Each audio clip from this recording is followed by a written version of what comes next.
Hi, everybody. Welcome to Lunch with Eaters. We are just waiting as a few more people join us. We're going to go ahead and get started. So welcome, everyone, on this lovely Friday afternoon. We have a fantastic program and a really great speaker that I'll be excited to introduce in just a moment. But first, let me introduce myself. I'm Jeff Menhas. I'm from the UCI Alumni Association. Today, this is our 11th installment of the Lunch with Eaters series, which is kind of hard to believe since we began putting out so much more virtual content for you, the alumni community. So this is a twice-a-month virtual Lunch and Learn series built specifically for UCI alumni and friends in the community. So you found your way here. You're part of the Anteater family, and we welcome you with open arms. Thank you for joining us. We have some resources that, if you don't know about, we want to make sure you do know about. Number one is our Anteaters Go Virtual website. This is a resource page for all kinds of virtual engagement opportunities that you may be interested in. We have downloadable content for you and your family to maybe express your creative outlet or an upcoming list of events. We're having about 4 events roughly per week, similar to this, but lots of different topics and varieties that you may be interested in. We also have an archive of past events. We also have ways that you can get involved more directly, even in helping our student body who just started classes again 2 weeks ago. You can serve as a mentor via our amazing platform, the Anteater Network. And we would love for you to do that. Our students are looking for mentorship and guidance, especially in this very different world than it was just under a year ago. So visit the Anteaters Go virtual page. We're going to share the link to that at the end of the event. You can also go to the Alumni Association webpage and just Google it. We're all in this together, and we appreciate your involvement. So for today, I want to let you know that all the participants in the audience are muted. We wanted to eliminate background noise, and while you're muted, we don't want you to be silent. So we hope that you will engage with our featured speaker today via the Q&A function. There's also a chat board. So throughout the event, we highly encourage you to submit questions on the Q&A. There will be a moderated Q&A session that will be at the last 15 minutes of this hour. So we'll get to those questions at the end. As soon as a question pops up to you, though, just throw it in the Q&A, and we'll come back and circle around to it, answer as many of them as we can. So without further ado, you're not here to listen to me. You're here to meet our incredible guest speaker for today. So I'd like to have the pleasure to introduce to you Derek Sabori. After more than 24 years in the action sports lifestyle industry and 2 degrees from UCI, Derek's career now revolves around the words sustainability and mindfulness.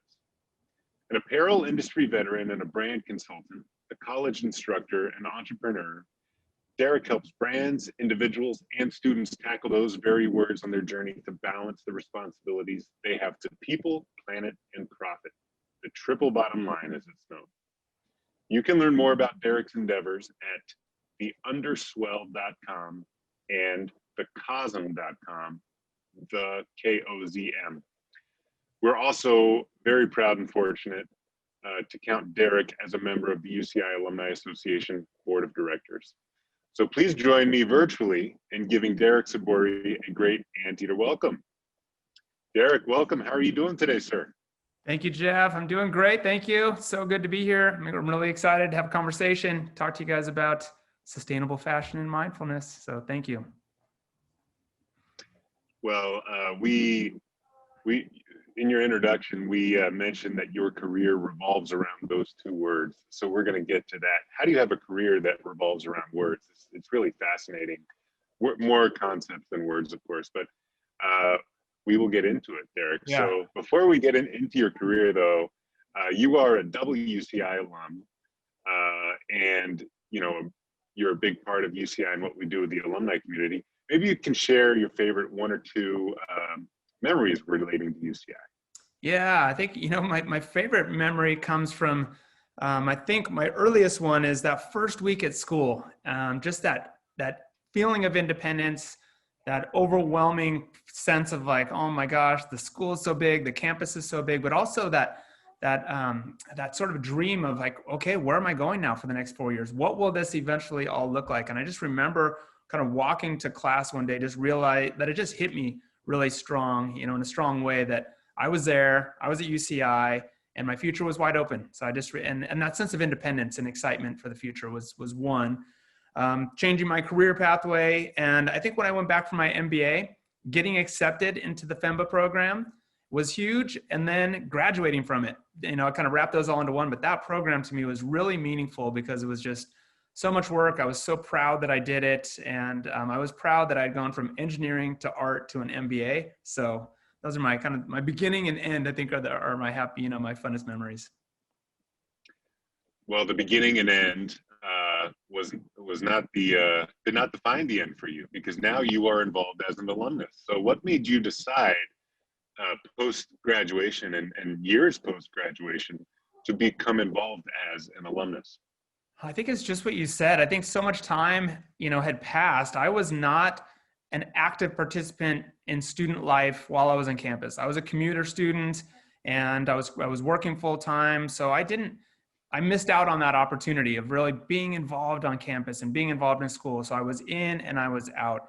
And I don't think, I never really thought too much about it because I was really detached, but we had a mutual friend who was the president on the board at the UCI Alumni Association board. And our kids were going to school together, and she hit me up at a school dance and said, Derek, I want to get you back in and involved with the school. And I said, Jennifer, so much time has passed, I don't even know. And she said, that's okay. So I just really felt like, you know what, I am really proud of what I did there at UCI, and I got so much from the school that I did feel like it was time to get back, get connected, and appreciate, all that the school did for me, has to offer, and to help the students that are coming through now to add any insight and value that I can for things like this and other opportunities to share my experience and hopefully, shed a little bit of light on the things that I do and how it might affect their careers.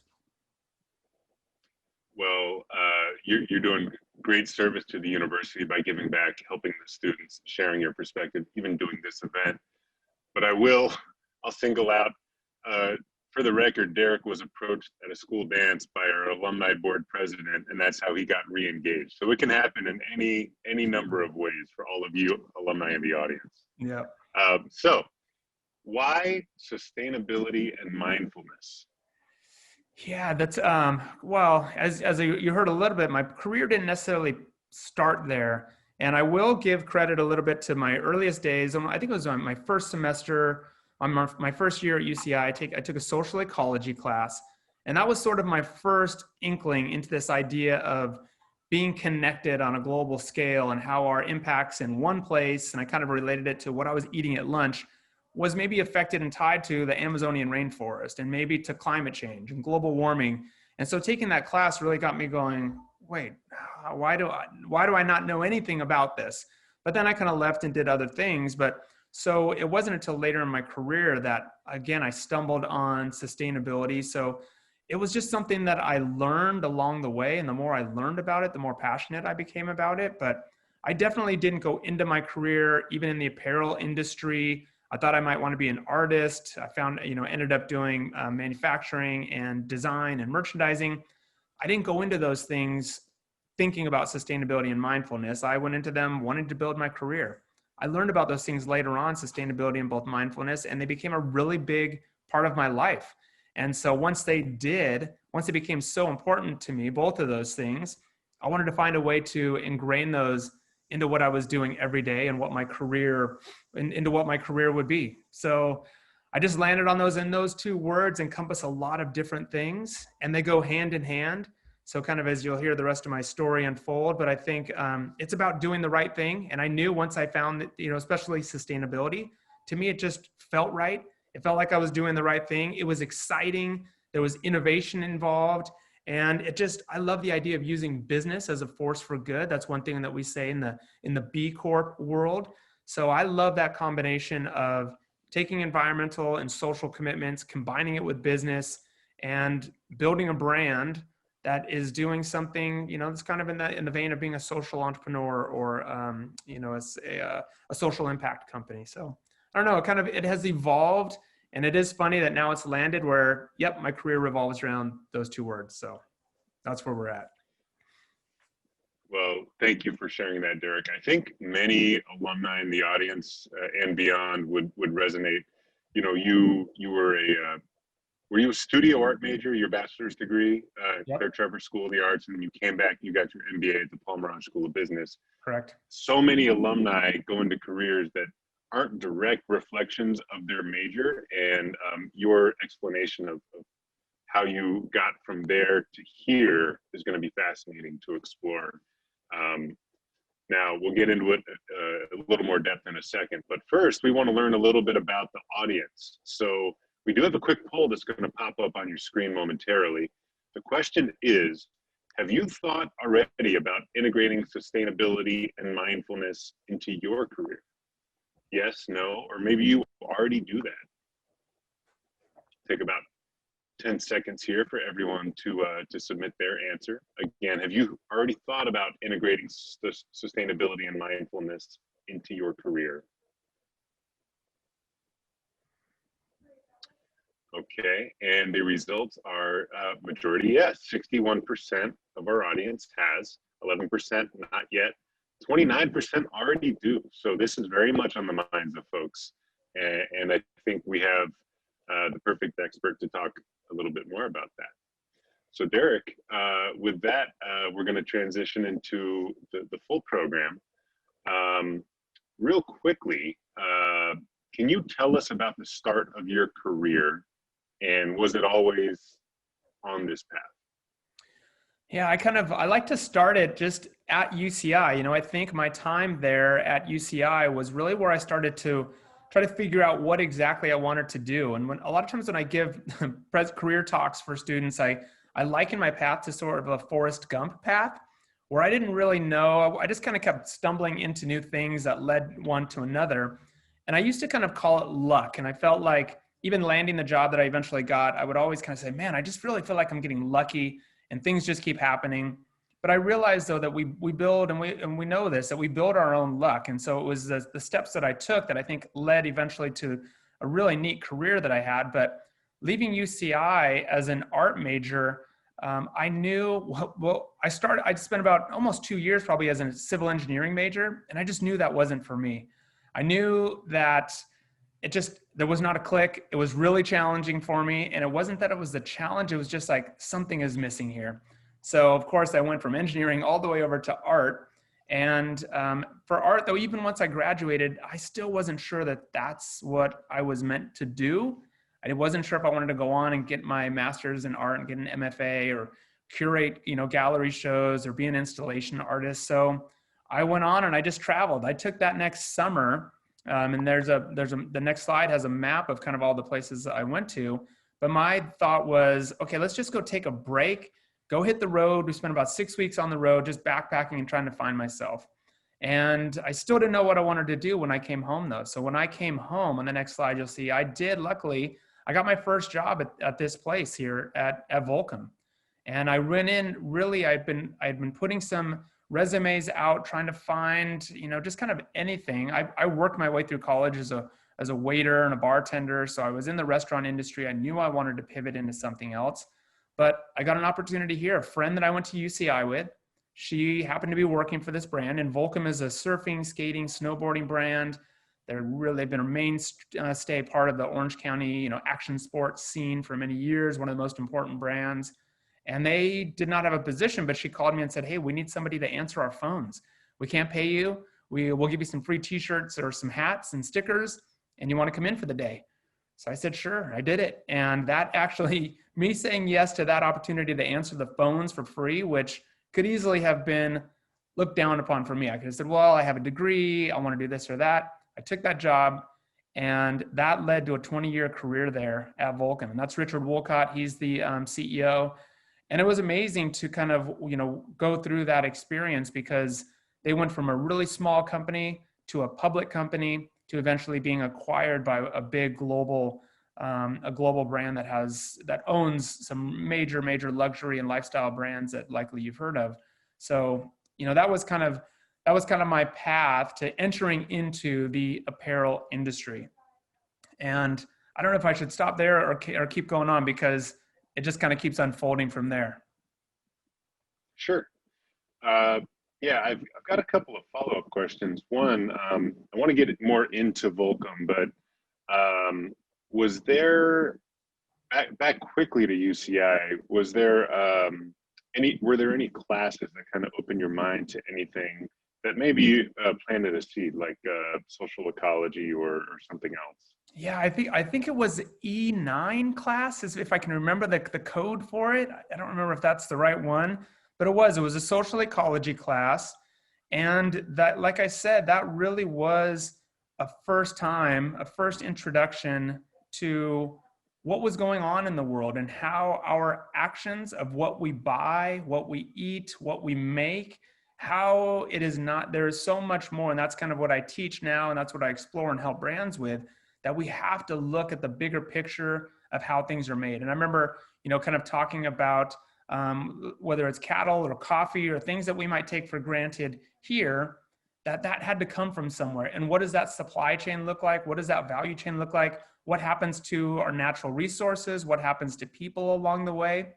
And that really did have an impact on me, but I couldn't really do anything with it until those years later, after I graduated, went to Volcom, and then got to this point where I had what I called my flash moment, where I was introduced, or reintroduced, I should say, to sustainability, responsible business, climate change on a bigger level. So this was about 2005 or 2006, about 10 years after I graduated with my undergrad degree.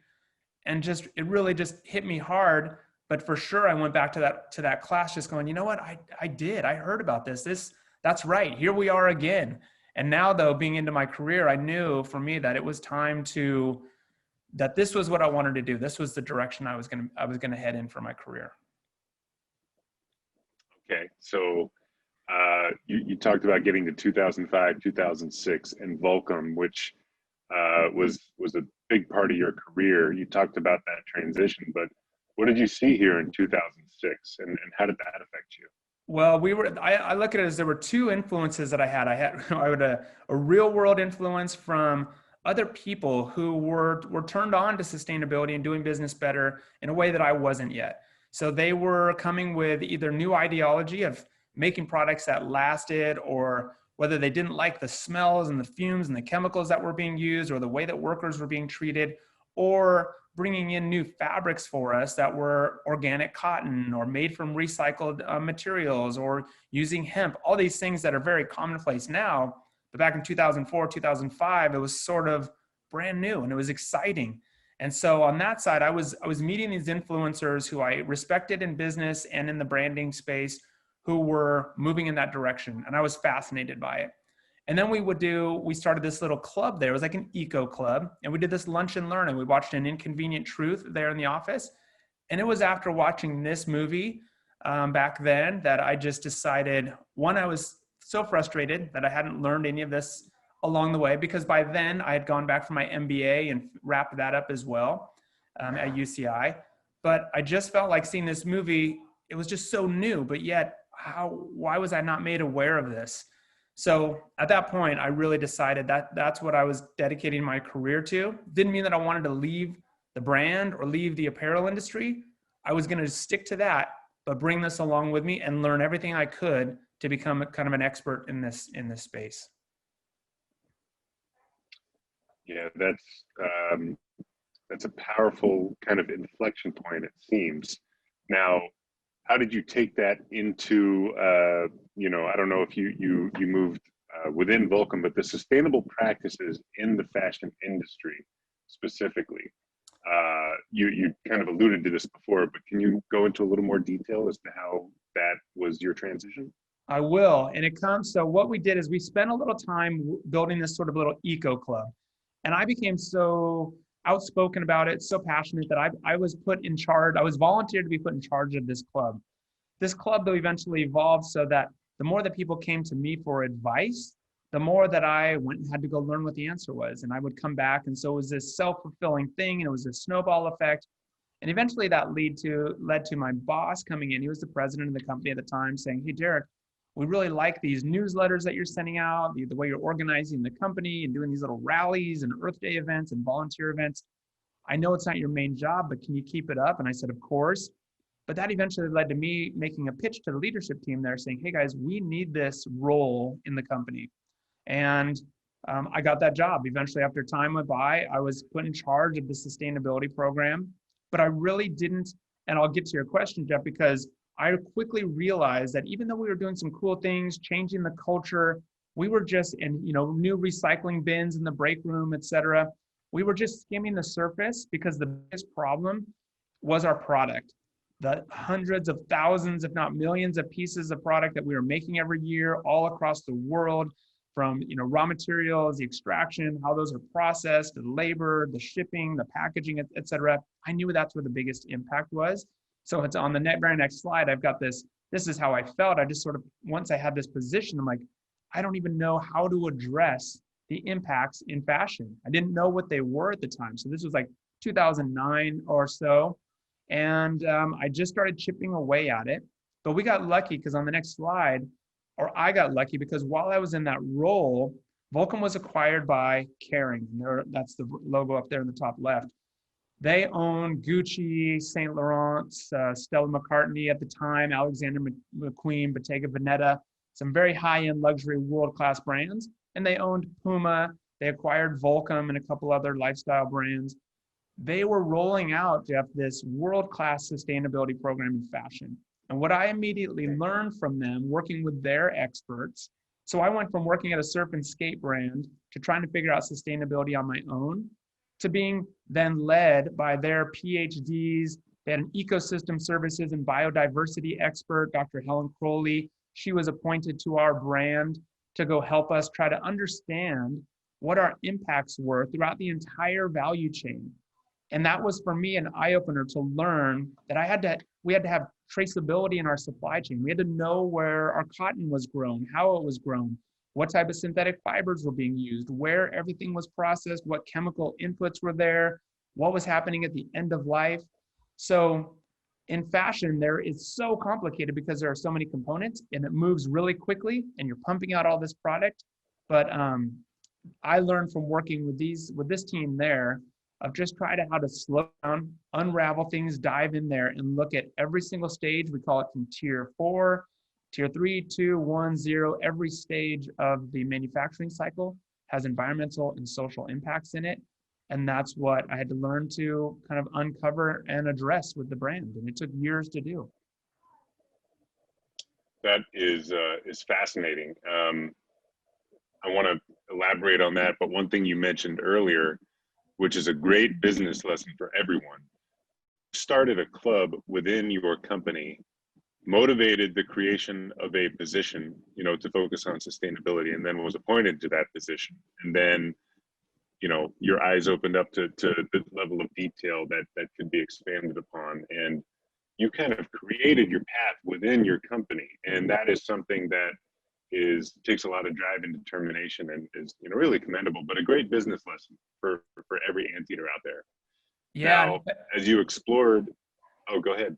I was just going to add, I was going to say thank you, because it is, and I think that's a key part of it for any young career builders out there, because what was great, my career at Vulcan lasted 20 years, and that's a long time. But what was great about it is I had these entrepreneurial opportunities within the company, intrapreneurial, if you will, where every position I had did not exist before I got there. So I was lucky enough to be with a growing brand, but I went from heading up their merchandising and design department. They didn't have a manager at the time, so I got to create that role. They needed somebody to build a planning and analysis department. I built that role. They needed somebody to head up sustainability. I built that role. That's what kept me there, because I always get this 5-year itch, I call it, where I start to go, okay, I'm getting antsy, but they always gave me new opportunities.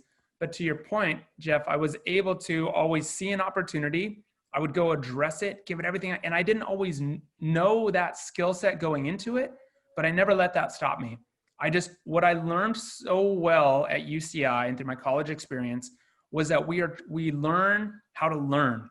And I'm not afraid of not being an expert in anything, because I know good and well how to go take a minute and go study as long as it takes, come back and at least have enough information to be dangerous and potentially get that role.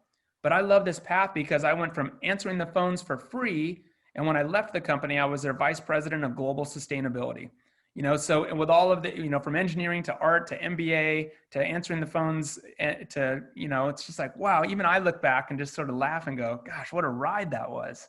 So yeah, there's a lot of good career stories in there, I think, that are fun to pick apart.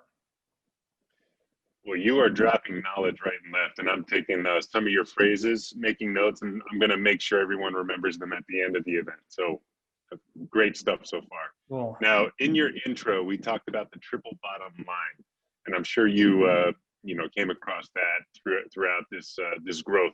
So talk about the triple bottom line and how that affected your sustainable practices.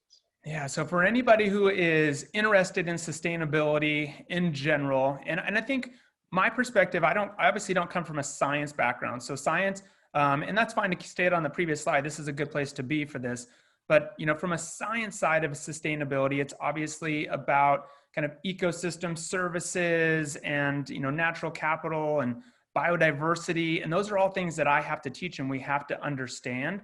But there is a really, really important book that I think is probably the fundamental source of reading for learning about sustainability and how it applies to business especially.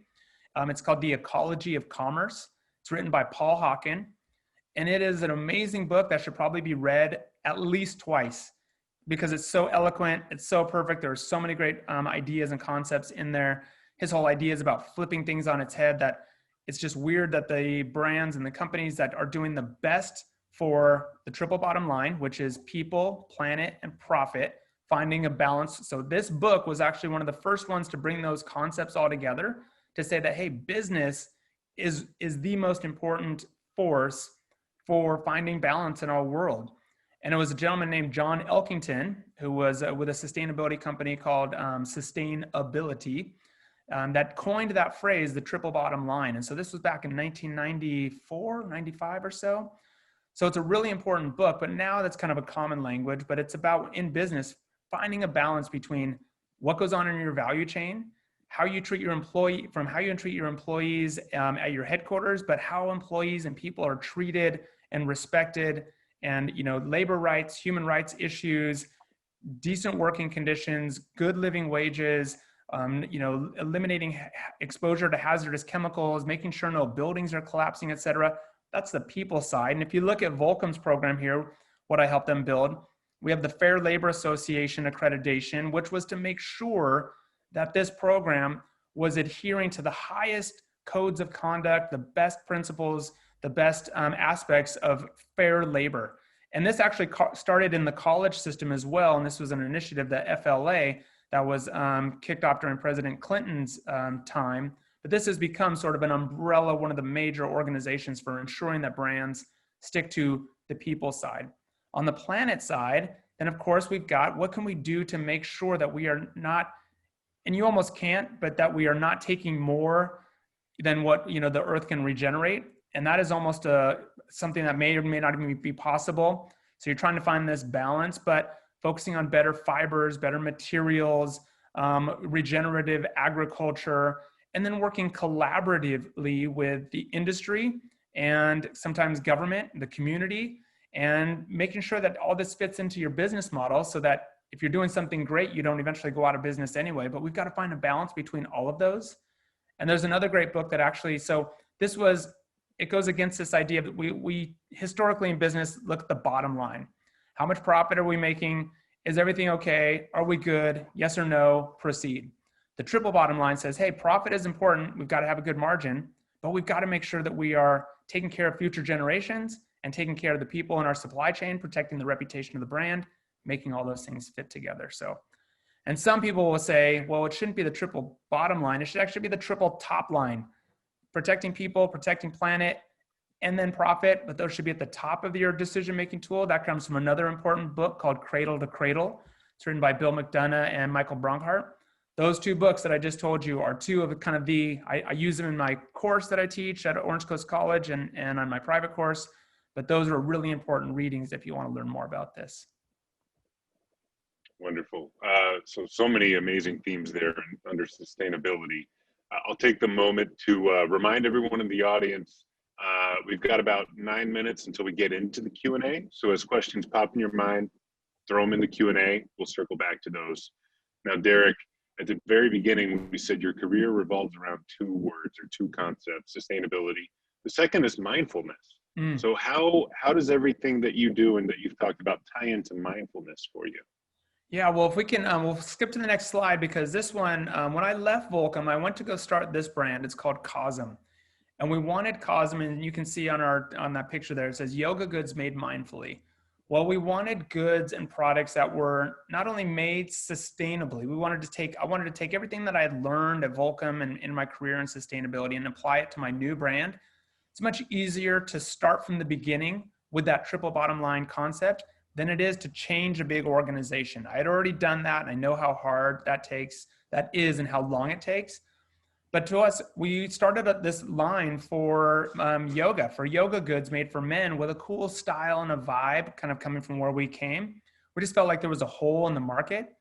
So yoga is about, so I practice yoga a lot. It's been a big part of my life for years, but that is about mindfulness and about settling in, tuning into your body, into your mind, giving yourself time to focus on your breath, breathe. So I have a deep breathing practice as well that I do every morning that I have for almost 4 years now. So for me, finding a moment for myself in my personal life, I think it's the same way in business. And so we promote, finding mindfulness, taking time for yourself to stay healthy, stay well, stay balanced so that you can be a better steward of the environment for people and in business. But I think there's just an obvious, and I think we also started this new brand because we wanted something that wasn't such a part of the rat race. It gets really hard to we work so much. And so it's just an opportunity to get a message out there that mindfulness is important, sustainability is important, and it can be done with a cool brand as well. Wonderful. So maybe you can talk a little bit about new trends, innovations, and emphasis. Where is the industry going? And are the stakes staying the same, lessening, increasing? Where's the industry going? It's crazy. I think when we first started sustainability, I really like this question because in the earliest days, it was way more simple. Use some recycled plastic bottles in your products, choose some organic cotton. But the expectations now, if you Google or if you're in the know, there's a great McKinsey report that just came out. So much of the effort right now is on protecting biodiversity in fashion. So this is not just like science reading. They're saying, what is fashion up against? Protecting biodiversity, addressing the climate crisis and staying on a 1.5 degree pathway. We're talking about traceability, transparency in your supply chains, living wages, eliminating and managing chemicals throughout your entire supply chain.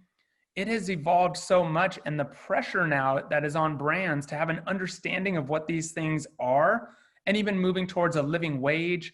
I mean, you can go to big brands like H&M, who when you go to shop on their site, they tell you where that product was made, the name of the factory. Sometimes, on a Nike site, you might go and find out how many employees are there, how many are men, how many are women, how many are migrants. Patagonia has a migrant policy.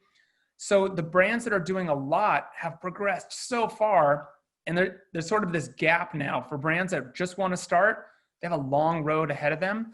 So those, circularity, biomimicry, operating carbon negative, I put transparent, having a direct to consumer model and getting rid of, overconsumption and overproduction. Those are all kind of the areas that we're moving towards. That's so many factors to consider now. And yeah, just as a consumer who doesn't know anything about this, things have definitely changed for the better. How can we tell if our favorite brands are being conscious? You mentioned a few brands with their websites, but how can we easily tell as consumers? Well, I think the first thing is to be informed. So if you are really, if you're passionate about fashion and sustainability, it's called the Global Fashion Agenda. This is a great resource. They put out a report every year. It's called the Pulse of the Industry, Pulse of the Fashion Industry. That and the Transparency Index by Fashion Revolution. These are two great industry reports that will give you their deep reading, their long reading every year, but they will give you a state of what they are expecting, what topics they are addressing, and what brands need to be focusing on. And again, it goes to the entire supply chain. So we call it from cradle to grave. So from the raw materials, what are brands doing for raw materials?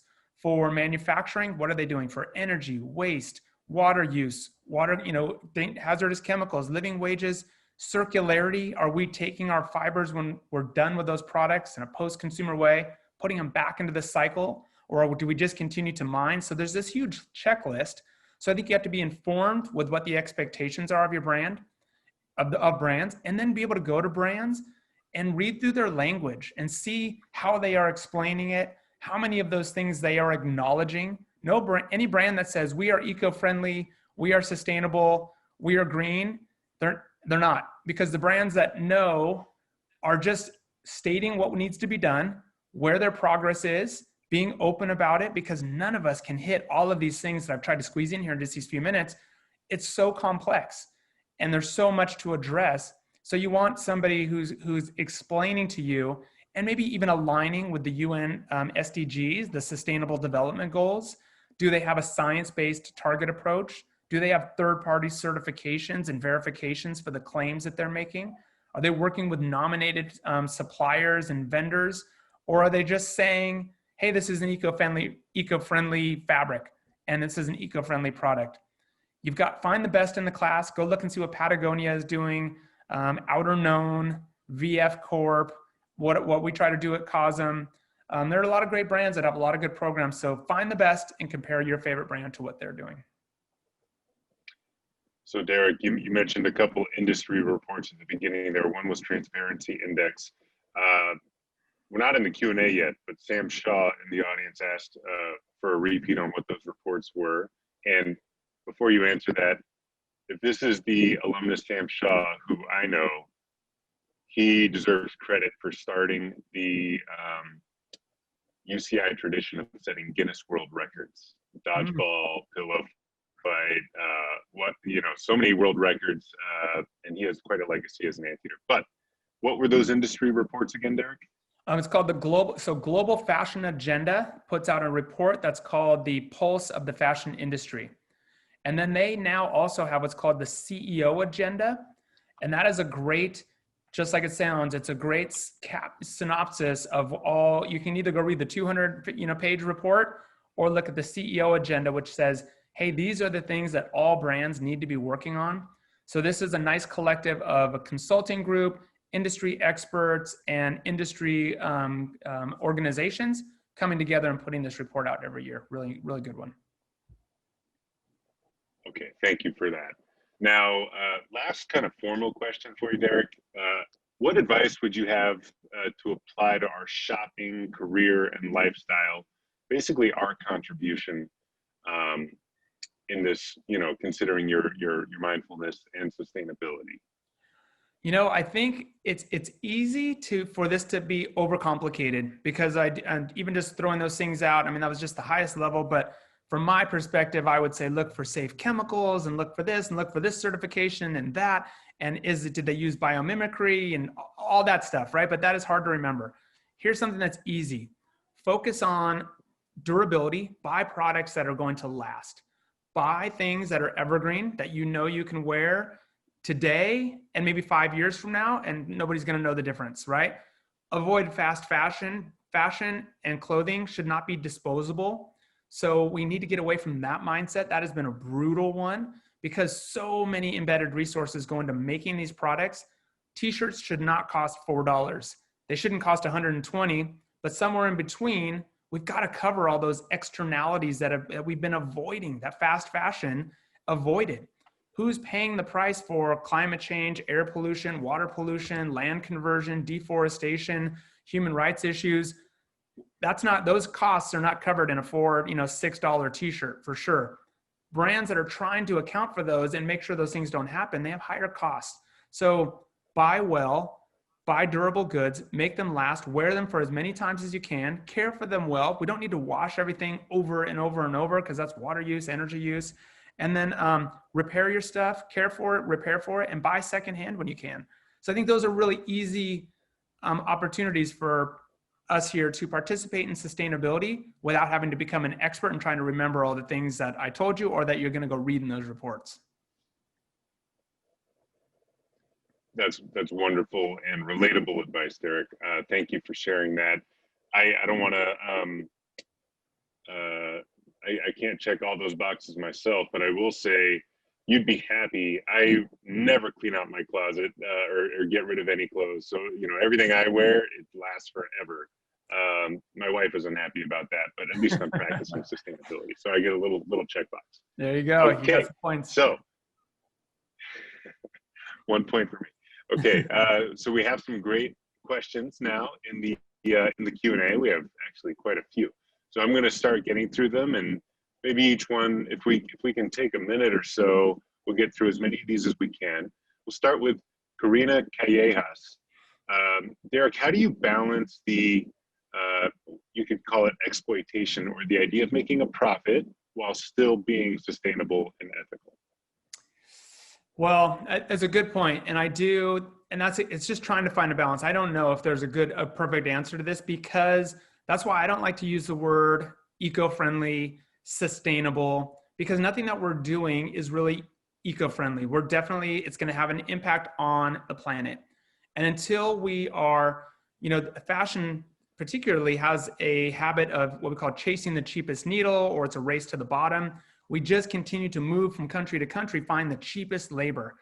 And that's not good either, but also apparel is a gateway, economic driver in developing countries. So it's really tough, but there are no perfect answers. And so I think it's just a matter of doing everything you can to be pushing forward, finding brands that have great relationships with their factories and that are treating people with respect. I believe that business has to be a part of the solution. It just has to be. So that's just like a whole other debate, I guess. But it's kind of like the conservationists versus the preservationists. And I think I'm in the camp of like, well, let's conserve, do the best that we can with what we've got, and use business to influence people to behave better, to purchase better, and for us to make things better. But brands drive our lives for so many of us. So that's a quick way to kind of address that. I don't know if it particularly answers that question. Sure.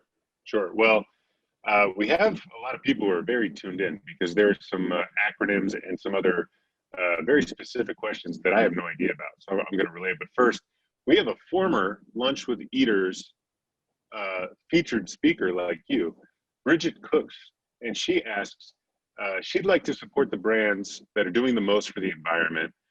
Some of these brands charge $60 to over $100 for a t-shirt, as you mentioned, which is too much for most people. Do you have any recommendations on brands that make clothes that people can afford responsibly? Well, I guess it goes to, that's why, I guess it's hard to say. It depends what afford means for everybody. That's why I think the re-commerce world, buying secondhand, is so good. So if you're extending the life of products that have already been made, and that market is expected to outpace the growth of the traditional fashion market anyway. It's a booming industry, but if you're buying used, that is cutting out a huge part of your impact. So sustainability, as I look at it and help brands with, is just not cheaper to do. You need more. You need more in your supply chain. You need audits, certification, traceability. The easier, cheaper way is just like no questions asked. Don't want to know. Don't need to know. I just need it at this price. The vendor then goes and figures it out. The sustainable way is like, nope, that's not good enough for me. Show me more. I want to see. I want to visit the factory. We need to do an audit.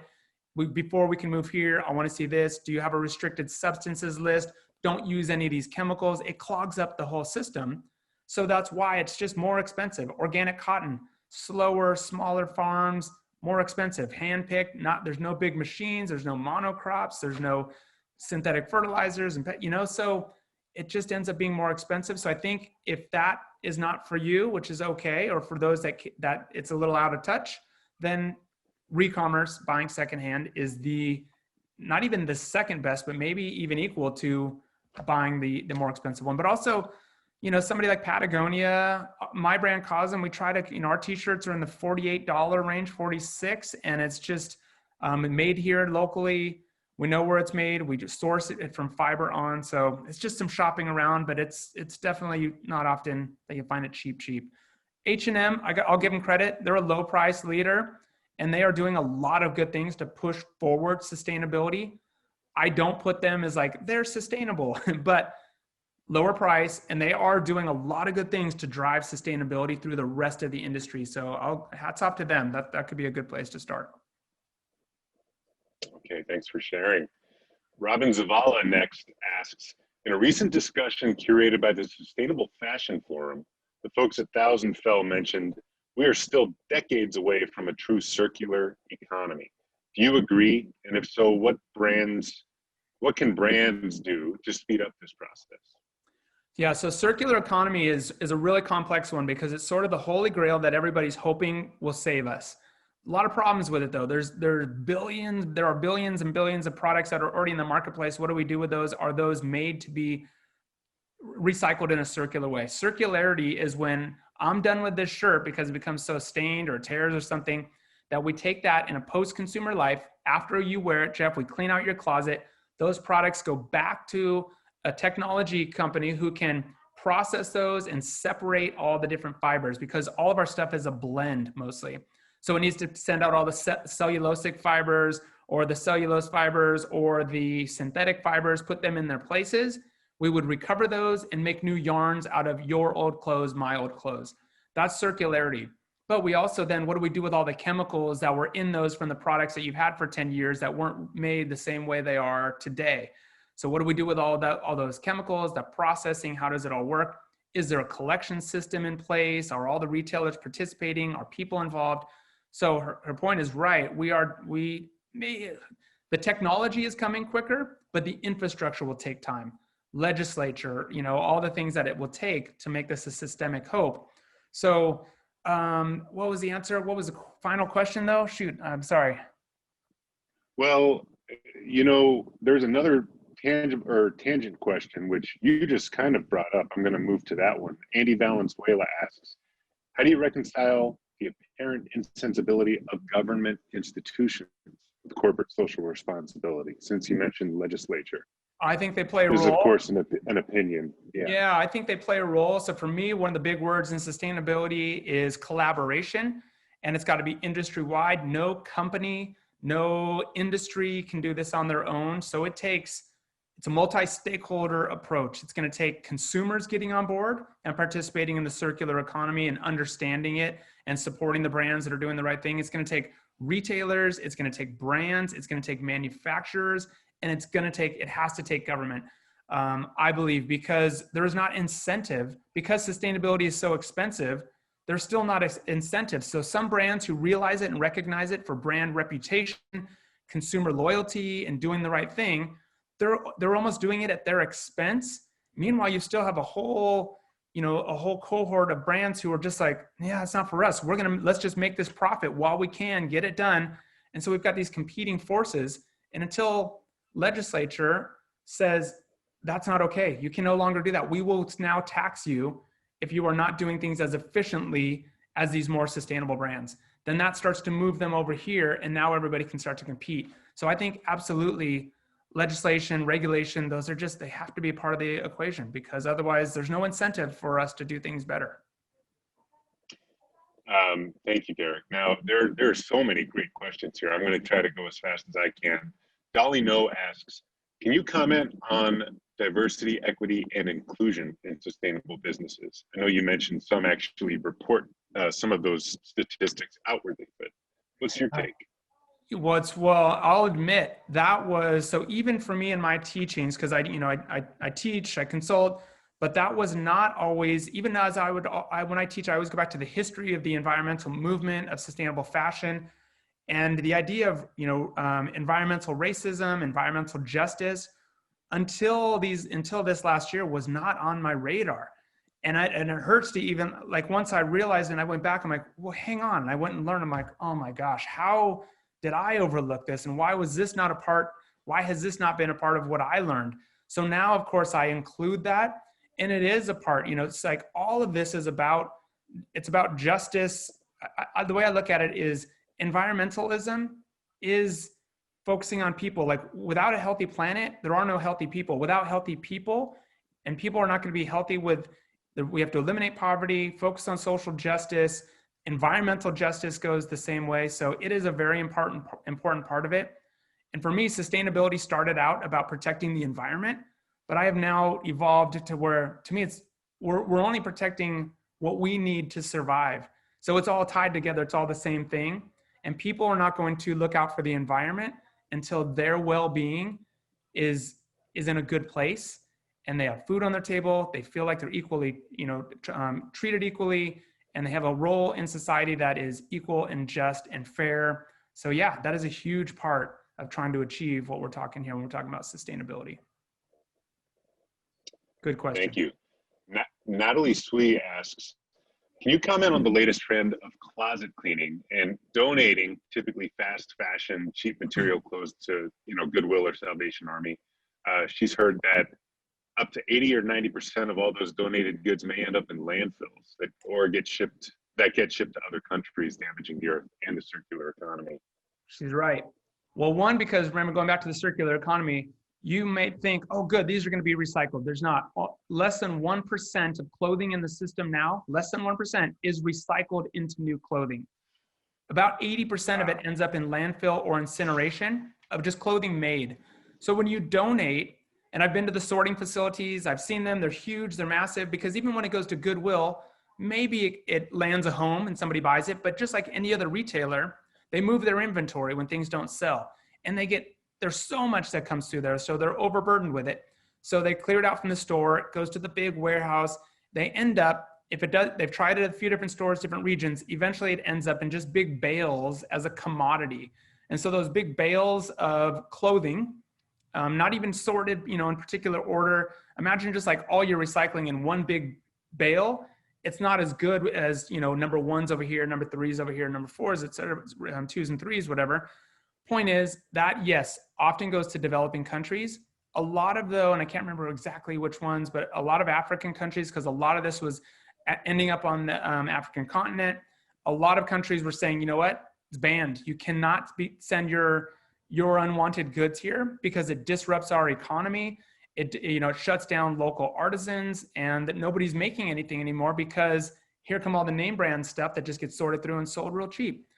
So yeah, the statistics are really bad. So I think if you can donate to somebody like, Crossroads or the places that are really in the business of trying to sell those goods, you'll get a sense of what they want and what they don't want. But a lot of times when it goes to Goodwill, there is a chance that it's going to end up in another country, disrupting a marketplace, or eventually in the landfill. That's where most everything is going anyway.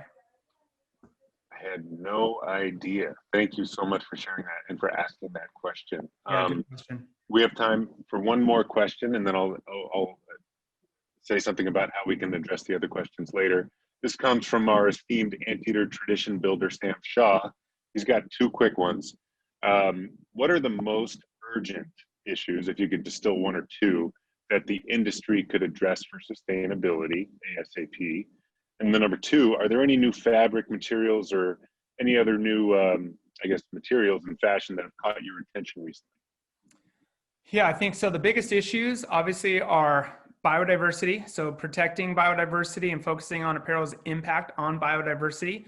And that is also interconnected with the climate crisis, and getting brands to understand where their biggest impacts are and aligning with that 1.5 degree pathway, which means reducing emissions up, nearly upwards of 50%. And that is really, really hard to do. And that's by 2030, I think it is. So basically 7 to 10% reduction every year, year over year. It's really hard to do. You have to have a big understanding of your supply chain. So biodiversity, focusing on climate change, and living wages and human rights in your supply chain. There's been a lot of issues lately, and this is not new, but with human trafficking, forced labor, child labor, that still exists. We call it it's called modern slavery. So we've got the issue in China with the Uyghur community, and it's just, that is not new, but the spotlight is on it right now. So brands have to focus on understanding their supply chains, eliminating forced labor, climate crisis, protecting biodiversity. Those are not easy things to do. On the materials side, I think the innovations that are coming in terms of engineered fabrics that replicate animal fibers. So spider silk or leather that's kind of lab grown, that is animal free, kind of a synthetic leather. One is made from mycelium, basically mushrooms, so like a mushroom leather. So there's some really great kind of, innovations that are happening to eliminate the most impactful things that we have. Leather is one of the most impactful fibers that is used in apparel, almost by far, but just because of the land use conversion, the emissions that are associated with it, biodiversity loss, et cetera, and the chemicals that go into tanning it. So those new fabrics, those innovations, those lab grown materials, I think are really, really cool. The regenerative agriculture movement, building back soil health, even though there's nothing fancy about that, that's actually almost going backwards to old ways. But the focus on soil health is actually really fascinating as well. So I love to see us all moving and understanding that there's just an eye-opening of so many new things that are coming along. Well, Derek, there was so much great content here. I think we should have probably spread this out over 2, maybe 3 separate lunch and learns. There's, like I said, you were dropping knowledge about learning how to learn and how that at UCI, basically prepared spoken about, but entrepreneurialism really was a key to your career, creating every single position that you had at Volcom, the triple bottom line of people, planet, and profit when it comes to sustainability. So much great content. Now, I will, I'm going to wrap up the event now since we're at time, but first, everyone, please join me in thanking Derek for his amazing time and his expertise. And Derek, you're much appreciated, sir. Thank you so much for doing this event for us.